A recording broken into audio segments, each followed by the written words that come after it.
we promote harmony and understanding of different ideologies. However, this is a very idealistic situation. Does everyone in Islam, is every Muslim, do we always practice harmony? Do we always accept everybody's arguments? Do we always understand everybody? No, we do not. We have our own views and we stick to them. We may listen, but we do not accept. So how can you say that just because Islam promotes harmony, therefore we will always be united?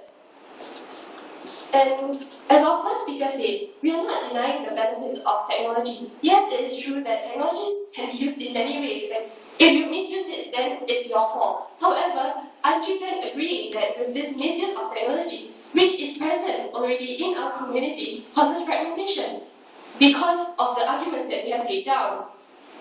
Now, rather than business, the opposition can list as many examples to show that advancement in technology has united the Muslim community.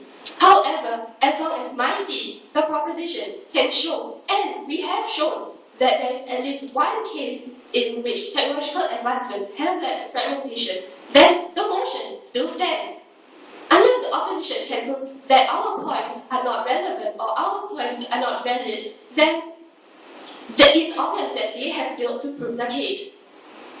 Okay, now, as covered by my second speaker, technological advancement have provided a certain group of Muslim tools to carry out their inhumane act. The development of chemical warfare has armed men and opened the pathway for him to use violence in order to be heard or grab attention. At the same time, our technological development has brought about new issues that were never a concern before. These issues are so controversial that it can be interpreted and accepted in many different ways.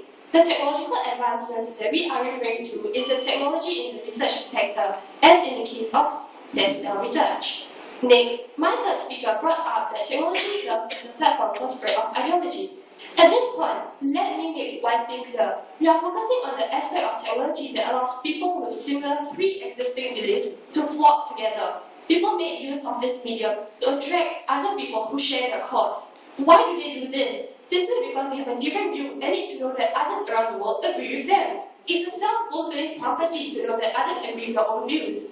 Who is to deny that the power and influence of a group is dependent on its diehard followers?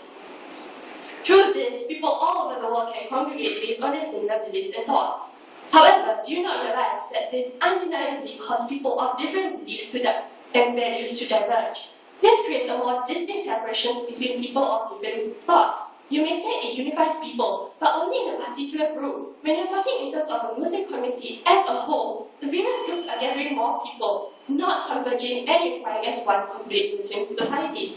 So dear opposition, may I propose that you look at the bigger picture here. Thank you.